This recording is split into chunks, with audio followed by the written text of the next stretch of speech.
Hello, everyone, and welcome to a presentation on Ingress, Getting Started. My name is Chris Lukes, and I will go ahead and be running the slideshow, but I am not alone today. I have a few guests with us. So we have Michael, we have Laura, and Kay, as always. And of course, there's myself, Chris Lukes. So we're going to go ahead and start talking about Ingress and seeing what is Ingress, how do you get started, what are some of the tips and tactics from some of our, well, I guess our veteran player, as well as probably some questions from those of us that are new to this idea of Ingress. So let's see. So we'll go ahead and we'll start off, and we'll turn it over to Kay to talk a little bit about ARG. Okay, so here's the reason why we're going to play Ingress. First of all, what we're really looking at is we're looking at the basis or the game narrative for an ARG, and that's an alternate reality game. Now, I've designed two of them with Chris and one of them with Farah Banani, 3 different ARGs that we've used for our courses, which is absolutely great. And the thing about it is, this will give you this will go ahead and this will give you an opportunity to go ahead and get the idea about this game narrative. This where you don't get all the information at the same time. You're crossing different mobile platforms, and you're going to different places, and you're looking things up, and it's really great because there's a lot of things happening inside the game, and then also you're going and looking for all this information outside the game too, which is really cool. So just basic, and Michael's going to come and give a much better explanation in just a moment. Ingress, it does have that ARG layer to it to start, which is really cool. Then it's action real-time strategy game. So meaning you're going out there and you're trying to strategize. Okay, if somebody grabs this one, which one should I grab? And then what should I do next? So there's that cool function to it. And then there's 2 factions that compete for territorial control. Now, when I first heard of Ingress, it automatically made me think of the book Divergence, and that possibly you could pair up a young adult reading with this game, which is what we're going to be doing with the Metagame Book Club anyway. But the book we're playing up is Ready Player One. We think there's lots of opportunities for you to find a book to pair up so your students could maybe play this game for a little bit. And you can have discussions with it. So we think this is a great pairing. But enough about the epistemic frame and how to use it educationally, because that's what we're going to be exploring at ISTE and beyond. Okay, for now, let's turn it over to Michael so he can tell us all about, just in general, this game. Great, thank you. All right, so first, let me make sure I know how to advance the slides. There we go. Okay. So first of all, what is Ingress all about? Well, besides being a game and therefore being about having fun, there's a story arc that is written by the people who created the Ingress game, and in the story arc there are 2 factions, the Enlightened and the Resistance, who are trying to secure territory for their faction. And there's a basic story premise, and there are actually books written about Ingress. So there are some interesting books you can go out there too. I'll try and post the link a little bit later. But the portals are actually, because of the way the story goes, the portals are at places that are culminating points of human thought, human expression, our history, significance, etc.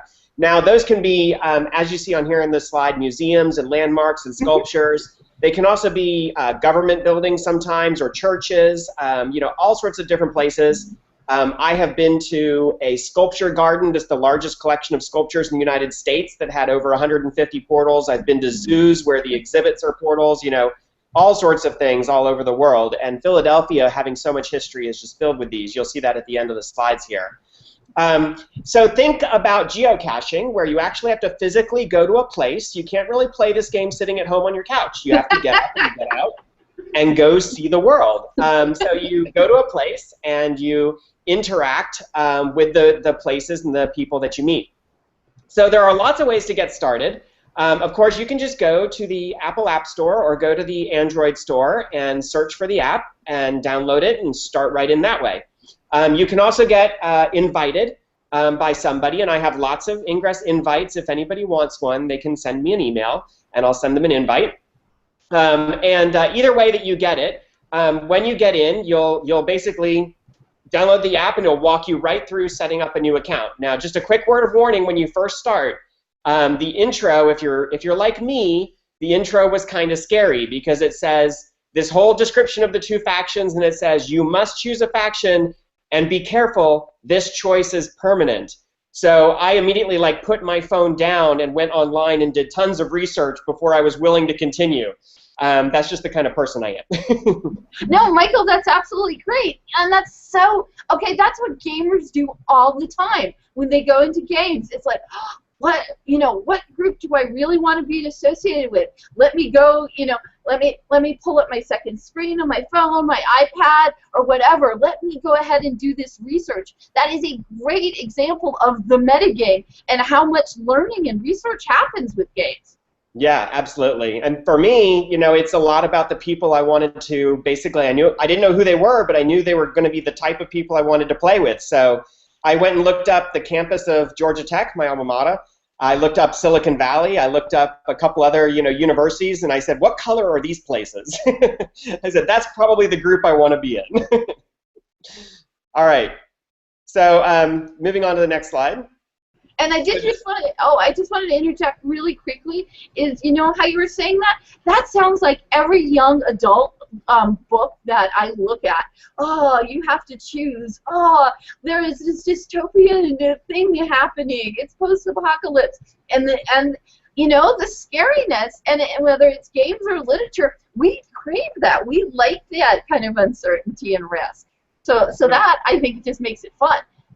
Yeah, definitely, Kay. I mean, they really do. They pull you into the story. They even kind of start with the "this is not a game" sort of thing. Yes. Pull you into the story. Absolutely. So I'm going to talk about some tips and tactics. So if you're just getting started, so you've downloaded the app and you've installed it and you've set up your account and you've chosen the Enlightened as your faction, then the next thing you would do is you would go in and use the actual app. And so these, I'm not going to walk you through how to do everything. We don't have enough time for that. But you can certainly find me at ISTE and I'll help you with everything. But some quick recommendations. So one of them on here is to actually set the comm, which is how you communicate with other people, to your local area. So by default, when you start the app, it'll be set to 200 kilometers, which means everything happening within 200 kilometers of you will be showing up. And it's just too much to take in. So I recommend going down to just within 5 to 10 kilometers of you. Now that sounds like a really small area, but you're going to find there's a ton of stuff happening and there's a lot of chatter going on just in your own local area.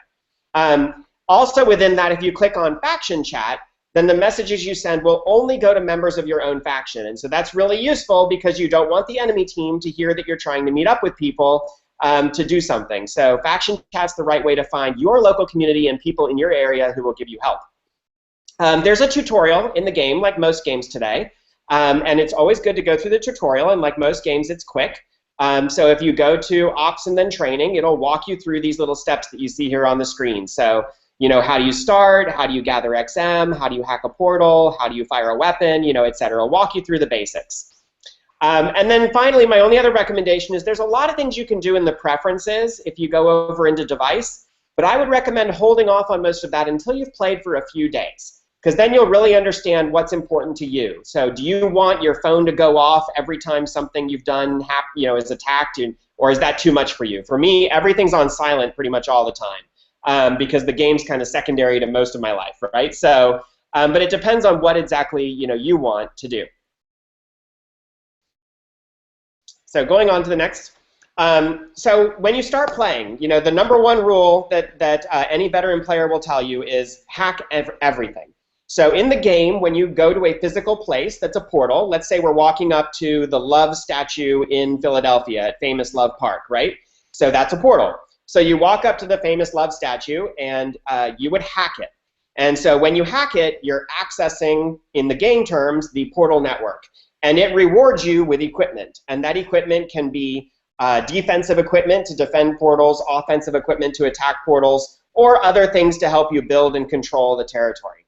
And you might also, on occasion, hack what's called media. And essentially, when you hack media, it is a link to a YouTube video that is the Ingress news report that's published every week. And so there's actually live, YouTube videos being posted every week about what's happening all over the world in Ingress. So second tip, once you've hacked everything, keep an eye on your XM. Everything you do uses what's called exotic matter. And you'll collect this exotic matter as you just walk around. And so it's really easy to get, but it requires that you actually move. You can't sit at home and collect XM. You have to get out and walk around. And you use that XM to do everything. So make sure you have enough XM. If the XM bar there gets too low, then you won't be able to do anything, and you need to walk around some more. Manage your inventory. When you first start, you'll only be able to hold 100 items. Once you verify your identity, basically letting them know you're a real person, they'll up your inventory to 2,000. It becomes a little bit easier. And then finally, keys. Keys are really important, and they're very important to me because my strategy in the game is I'm a fielder. I like to build fields. And so keys are required for that, and I'll talk a little bit more about that in a second. But you need to get keys by hacking the portals, and then you need keys in order to link portals together and make fields. All right, sorry, I'm trying to advance the slide. Okay, so hacking. So when you hack, as I mentioned first, hack everything. Second, when you are hacking everything, you may notice that it occasionally tells you can't hack that portal. And there's a couple of reasons for that. There's a 5-minute cooldown between hacks. So once you hack a portal, you can't just sit there and do the same one over and over again. Remember, this is about moving around. So you have to move to a different portal and then come back to that one. So it takes at least 5 minutes before you can hack that portal again. And you can only hack it 4 times in a 4-hour period, and then it basically says you need to wait and come back in 4 hours. There are various items in the game that can change those rules, but that's for more advanced gameplay, so we'll save that for some other time. Finally, there's also a mini game, so a game within a game, called glyph hacking. If you hold down your hack button when you're on a portal, it'll bring up this little mini game, and essentially you are pattern matching. Now, when you first play this, you'll actually just watch the pattern, just like you would with an old Simon Says game. You'll watch the pattern, and then you'll repeat it back. And when you actually learn more about this, each one of these patterns correspond to words in a glyph language. And so what you're actually doing is you're reading a phrase that is being shown to you, and then you're writing that phrase in another language. And so you actually kind of learn this mentality of reading and writing glyphs. It's very interesting. That is wonderful pattern recognition. Oh my gosh, I am just loving it. You got to realize that we're just sitting here sending IMs to each other, going, oh, I can map this to this, like this student learning objective. I can map this to. It's very cool. Cool. All right. So and on the next one, so linking and fielding. So I mentioned, you can go interact with portals and you can get equipment, but what is all of that for? Well, one of the premises of the game is that you're trying to, basically control the future of humanity. And in order to do that, you need to be able to control humanity itself, what we refer to as mind units. So yes, we are trying to control everyone's minds for our faction. To do that, you build a control field. So in a really big sense, imagine that you linked Atlanta to Philadelphia. And then you linked Atlanta over to Denver, Colorado. And then you linked Philadelphia to Denver, Colorado. You would have created a really big triangle. And under that triangle would be a control field. So your faction would now control that territory. Now, in reality, that big of a control field is virtually impossible. And here's kind of why. First of all, to throw a link, you have to have a key from the portal that you're throwing to. So if you wanted to throw a link from Atlanta to Denver, you would have first have to have gone to Denver and gotten a key, and then brought it back to Atlanta. So that obviously makes it harder to do big fields. Second, both portals have to be fully deployed and controlled by your faction. So suppose you got that key from a trip to Denver and you came all the way home, but in the meantime somebody blew up your portal. Well, now you can't do it anymore. So, it's very hard to do big fields. The third one, which is really important, is that links cannot cross. So that means if there were any links in the United States between Atlanta and Denver, I wouldn't be able to throw that link. And since there are probably about 11,000 portals in Metro Atlanta, chances are there's a link in the way between here and Denver. The last one is if you're already under a field, you can't throw a link. And then one portal can only have up to 8 links being thrown out from it. And then the level of the portal will determine how far you can throw it. So if you're a level 1 player and you only build a level 1 portal, you can only throw about 160 meters, so not very far. By the way, this is on the metric system, and you'll have to get used to that. All right, and then finally for fielding, like I said, you're making triangles, and the fields control mind units. There's a little bit of geometry going on here, and you can see a little picture on the right where depending on how you throw that last link, you might make 1 field or you might make 2 fields by making multiple triangles simultaneously. So there's a little bit of little tips and tricks you can figure out on how to make the most out of each area that you're controlling.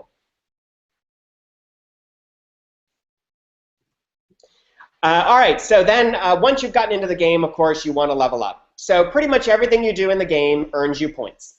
And you can see the list of all those things on the right there and how many what they call action points. For anyone who's played any game ever, that's the same as experience points, but they call them AP in this game. So you get action points for all these actions that you take. And what you see is that they stack up pretty quickly. So down at the bottom, I put some formulas in there for you. So if you went out and captured a portal, deployed 8 resonators on it, you would then get, that formula, you'd get a total of 1,750 AP for doing that with that one portal. If you then did that 3 times and you made 3 links, and because of those 3 links you made a control field, you would get another 2,189, and if you add all of that up, all 3 portals and the links in the field, you'd get 7,439 AP. Notice how quickly I've jumped into math from what was supposed to be a fun game. Oh, math is fun, Those little tricks that they use. On it. And then over on the left, you can see your level requirements. And in addition to levels, there's also things like medals, where you try and walk a certain distance, or where you try and do a certain number of missions, or where you try and recharge your portals with XM, or you try and destroy enemy portals. And all of these things have counters associated with them. And you'll quickly find that you're sitting there figuring out with your math how long it's going to take you to get each one of these different medals. So it's a great way to integrate math into the game as well. So finally, if you're getting higher level and you're the type of person who has had fun building stuff, but now, like most boys with Legos, you want to go destroy it, then you're in for the destroyer part of the game. Now, my recommendation is don't really focus on this until you're at least level 4, because when you're lower level than that, it's really hard to destroy stuff because your weapons are really weak. But once you get to level 4, which you can do very, very quickly, then go out and start blowing stuff up. And so what we mean by that is if your enemy faction has captured a portal, they will have placed resonators on that portal to control it and defend it. They may have also put shields on that portal to make it even harder to destroy. So you have a bunch of weapons in your disposal to go and attack the portal, the resonators, the mods and shields they've put on it, etc. And so you have bursters, which you fire, and they start where you are standing, and they send a burst of XM out in a circle away from you. They hit everything that belongs to an enemy within the range of that burster. You have ultra strikes, which only hit right where you're standing. So you can see how important GPS is in this game.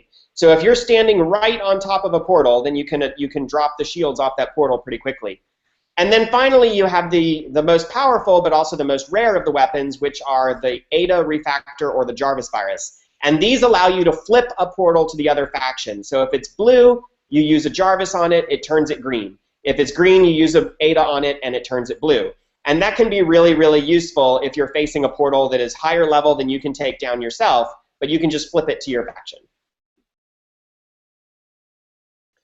Finally, I wanted to highlight where we're going. So when we go to Pennsylvania for ISTE, this is from the Intel map, and you can get to this by going to the link at the top right, which is just ingress.com/Intel. And you can plug any location into here, and it looks like my box is a little off there, but I plugged in the address for the convention center.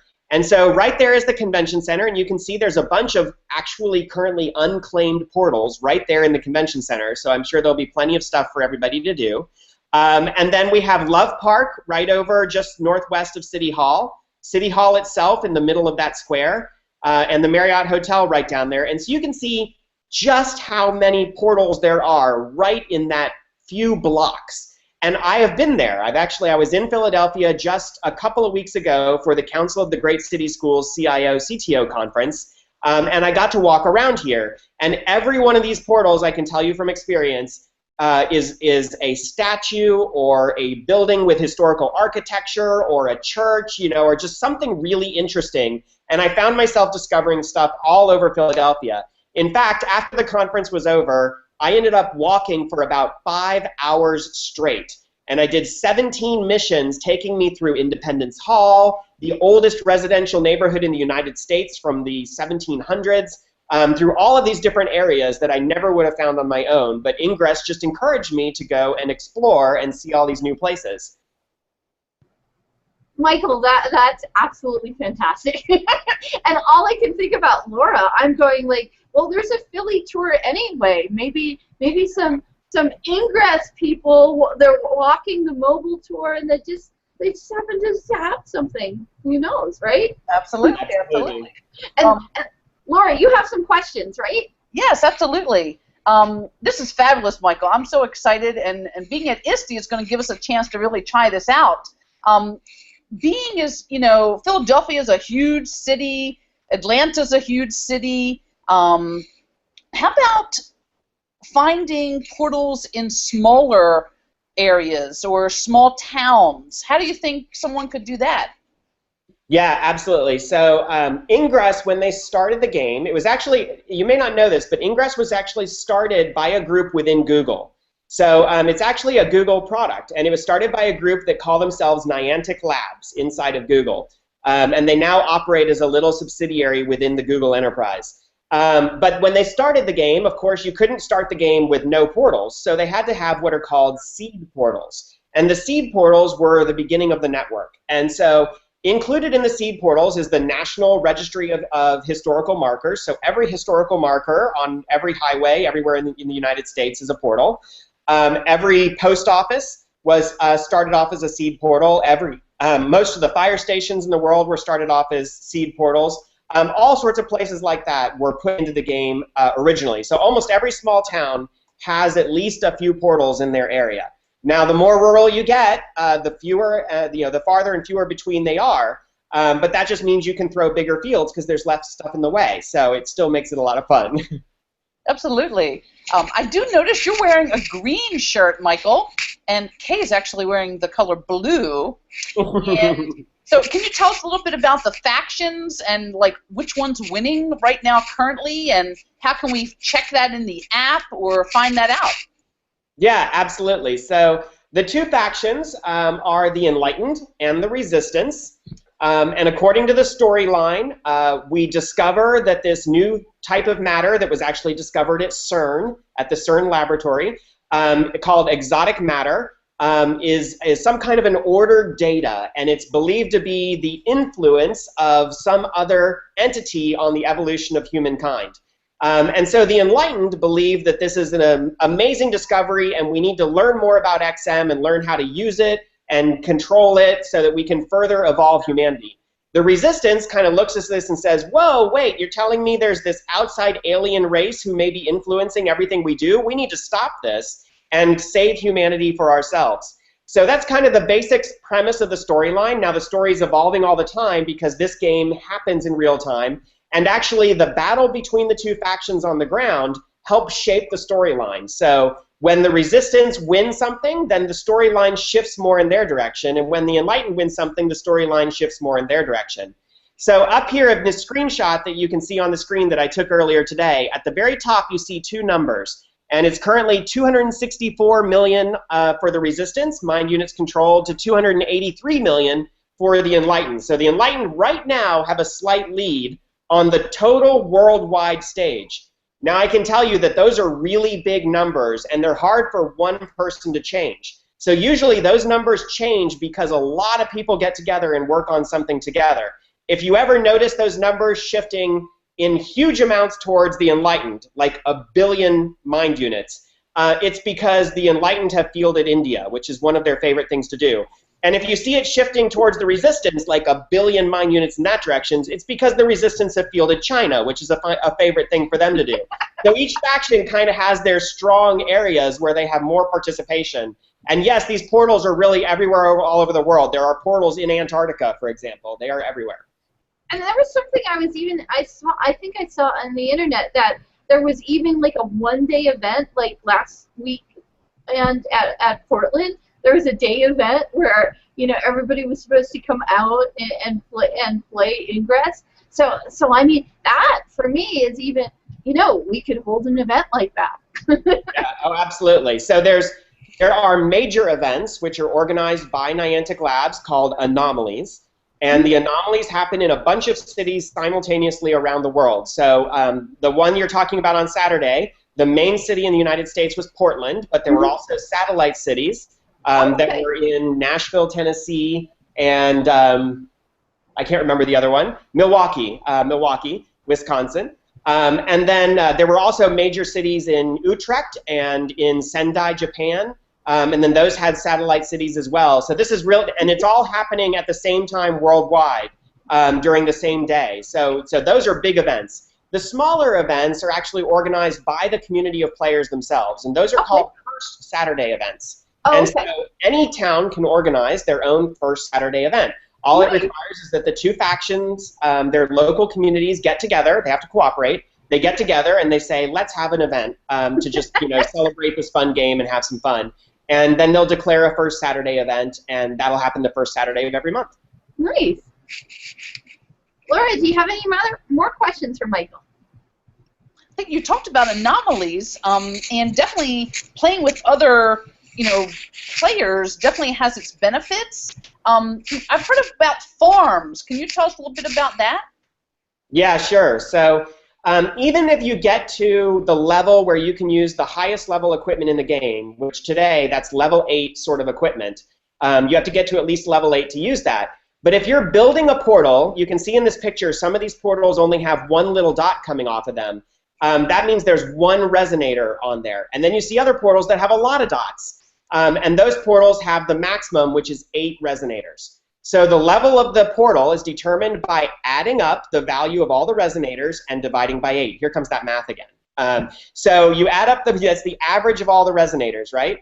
So in order to build a level 8 portal, you have to have 8 level 8 resonators. Well, only a level 8 player can put down a resonator, and guess what?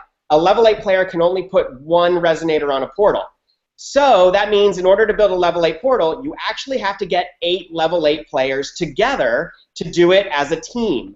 So to get the best gear, which is level 8 gear, you really want to go hack level 8 portals. So what happens is somebody will say, hey, tonight at 7 o'clock, we're all going to meet on the town square, and we need at least 8 people. We're going to build up the 20 portals around the historic town square into a level 8 farm, and then we're all going to walk around and hack it and get all of the cool gear so that the rest of the week we can go blow stuff up.